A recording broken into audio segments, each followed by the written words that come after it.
You wake up, you have the job, the friends, the life that others envy. And still, you feel hollow, like something is missing, though you can't name what it is. You scroll through your phone. Everyone looks happy. Everyone seems sure. But you feel like a guest in your own life. You smile when expected. You work when needed. And somewhere along the way, you stopped feeling alive. You tell yourself, I should be grateful, and you are. But gratitude doesn't quiet the quiet. It doesn't fill the space between who you are and who you thought you'd be.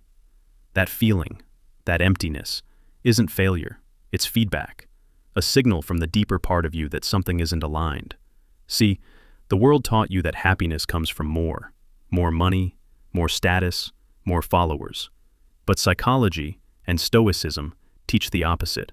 When you live chasing more, you lose touch with enough. And enough is where peace lives. Let me tell you a small story. It's 2 a.m. You're staring at the ceiling. You've done everything right, studied, achieved again.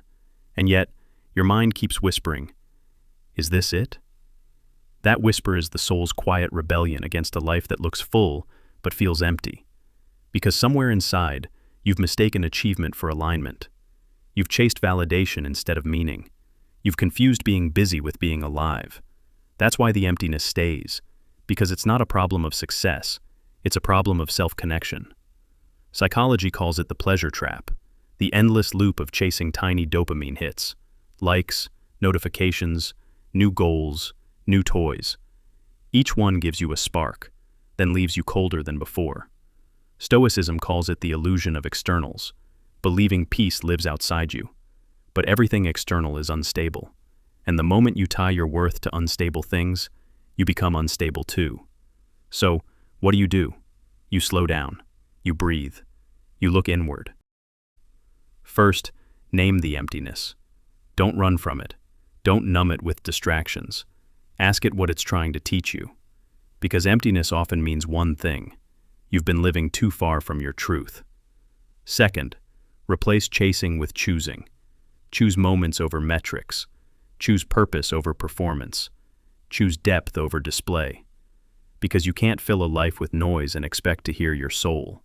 Third, make room for silence. Real silence. No music, no scrolling, no plans. Just space. Because clarity doesn't come from adding more. It comes from subtracting the unnecessary. Fourth, find service. One of the quiet secrets of psychology is that helping others often heals the helper.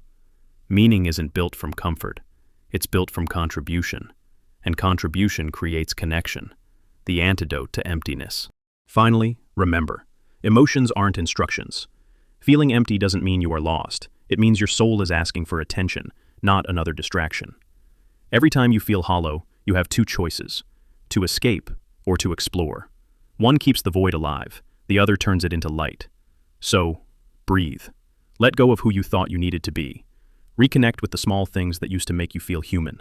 The walk, the book, the quiet tea, the honest talk. Because the world has tricked you into chasing significance, but peace was always found in simplicity. You are not behind. You are not broken. You are simply being invited back to yourself. And when you accept that invitation, the emptiness doesn't disappear. It transforms. It becomes space for growth, space for purpose, space for peace. Because meaning isn't found, it's built.